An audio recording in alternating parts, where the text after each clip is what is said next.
Welcome dear students. Today we will discuss about centrifugal force. हमारे पास centrifugal force क्या होती है? लास्ट लेक्चर में हमने पढ़ा था centripetal force के बारे में. किसके बारे में? Centripetal force. अच्छा, centripetal force जो है ये हमारे पास real force होती है, actual force होती है. क्या होती है? Actual force. और इसका एक और नाम भी हमने लिखा था, center seeking force. क्या कहा था हमने? Centre centre seeking force. अच्छा स्टूडेंट्स, अब जो हमारे पास सेंट्रीफ्यूगल फोर्स है इसकी एग्जांपल आप देखें. जब भी कोई चीज बॉडी रिवॉल्व करती है सर्कल में, या कोई कर्व पाथ फॉलो करती है, तो उस पे क्या एक सेंट्रीफ्यूगल फोर्स लगती है. अच्छा, आपको एक और चीज बता दूं कि फोर्सेस जो हैं वो एग्जिस्ट करती हैं पेयर में. Forces forces exist in form of pair. अगर हमारे पास जैसा सेंट्रीपिटल फोर्स मैंने ये शो की है डायग्राम में, इनवर्ड है to the axis of rotation. की एक्सिस ऑफ रोटेशन क्यों कह रहा हूँ कि इस एक्सिस के अबाउट क्या कर रही है, ये जो हमारे पास बॉल है स्ट्रिंग से हमने बांधी हुई है, ये मूव कर रही है. ओके स्टूडेंट्स, तो जो फोर्सेस हैं वो किस में एग्जिस्ट करती हैं? Forces exist in pairs. According to Newton third law, अगर एक फोर्स लग रही है हमारे पास, कौन सी? Centripetal force.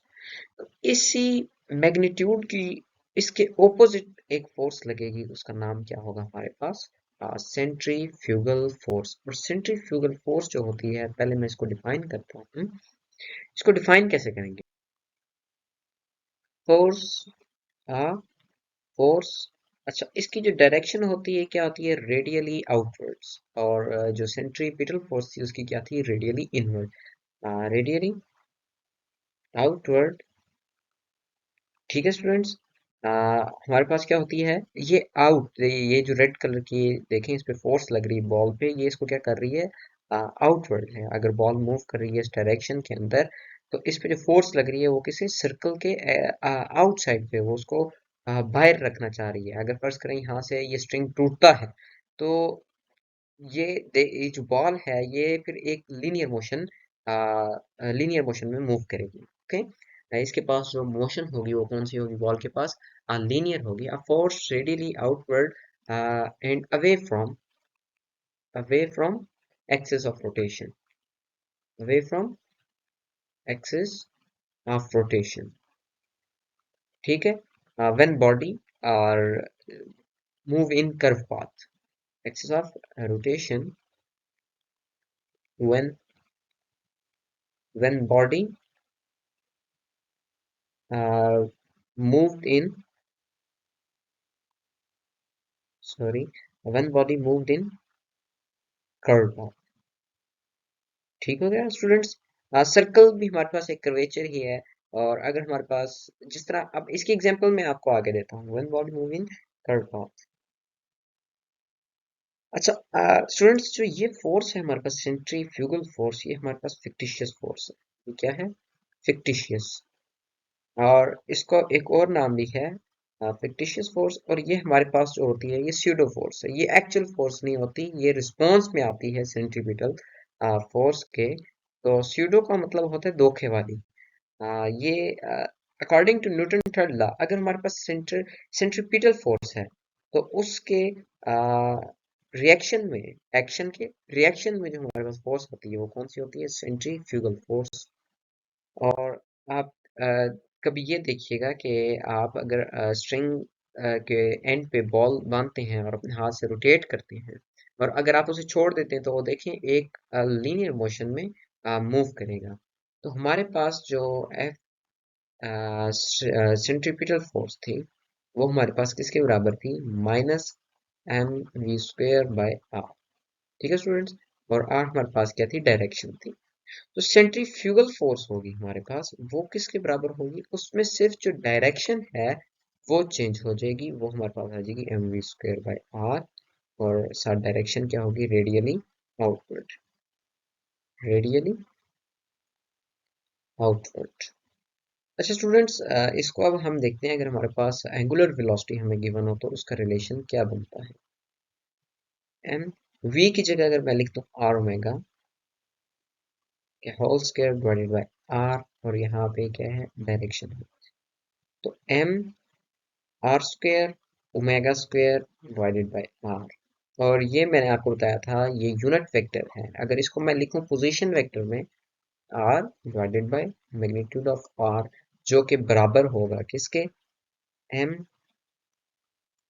M r square omega square r position vector divided by r into r. हमारे पास क्या होगा, आर स्क्वेयर, क्योंकि मैग्नीट्यूड है दोनों आपस में मल्टीप्लाई हो सकते हैं, तो आर और आर स्क्वेयर कट जाएंगे। हमारे पास जो लास्ट रिलेशन आएगा वो क्या आएगा, f is equal to m omega square r position vector. ठीक है स्टूडेंट्स, ये फोर्स कौन सी है, ये किस रिस्पॉन्स में आती है, ये हमारे पास आती है किसके रिस्पॉन्स में, सेंट्रीपिटल फोर्स के रिस्पॉन्स में हमारे पास ये फोर्स आ रही है। अच्छा, इसकी एक एग्जांपल देखें। अगर आप यहाँ पे खड़े हैं और आप अगर एक बकेट है, ठीक है स्टूडेंट्स, अगर आपके पास एक बकेट है और आप उसके अंदर क्या करते हैं, आप उसके अंदर पानी डालते हैं, ठीक है, और यहाँ तक अगर पानी फिल कर देते हैं आप उसमें, ठीक है, और आप उसके साथ एक स्ट्रिंग बांधते हैं या एक रोप बांधते हैं और आप उसको सर्कल में रिवॉल्व करते हैं। ठीक है स्टूडेंट्स, आप उसको क्या करते हैं, सर्कल में रिवॉल्व करते हैं, तो जो पानी होगा वो गिरेगा नहीं नीचे। जिस टाइम ये हमारे पास बकेट की डायरेक्शन फुल ऐसे हो जाए, ठीक हो गया स्टूडेंट्स, तो यहाँ तक पानी होगा और पानी जो है वो बाहर की तरफ जाने की कोशिश करेगा। अगर ये स्ट्रिंग है ऐसे, ये यहाँ से ये एक्सिस ऑफ रोटेशन है, ये कौन सा है, ये एक्सिस ऑफ रोटेशन है जिसके अबाउट बकेट रोटेट कर रही है। तो जो पानी है वो पूरी कोशिश करेगा, क्या करेगा, अपने आप को आउटवर्ड, तो आउटवर्ड जो रखने की वो फोर्स होगी उसको वो क्या कहेंगे, हम उसको हम सेंट्री फ्यूगल फोर्स कहेंगे। क्या कहेंगे, सेंट्री फ्यूगल फोर्स। और आपको मैंने बताया सेंट्री फ्यूगल फोर्स जो होती है ये क्या होती है, एक स्यूडो फोर्स इसको कहते हैं और फिक्टिशियस फोर्स कहते हैं। और इसका मैंने आप अच्छा जो फोर्सेस हैं इनका यूनिट क्या होता है हमारे पास, इसका यूनिट हमारे पास न्यूटन होगा। क्या होगा, न्यूटन।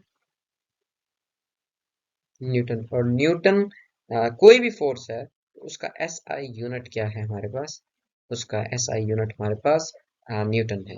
और इसकी डायमेंशन चेक कर लेते हैं, f is equal to m v square divided by r. और अगर m को मैं देखूं, m होता है हमारे पास kg और वेलोसिटी होती है मीटर पर सेकंड का स्क्वायर डिवाइडेड बाय मीटर। अगर इसको मैं डायमेंशंस की फॉर्म में लेके जाऊंगा तो ये क्या होगी, capital M L square t minus two divided by L। तो ये मेरे पास देखें जो फोर्स की डायमेंशन होती थी न्यूटन की, वो हमारे पास क्या आती थी, M L t minus two. तो ये हमारे पास क्या आई है, m l t minus two, जो कि हमारे पास डायमेंशंस थी किसकी, फोर्स की। Okay students, thank you very much, अल्लाह हाफिज।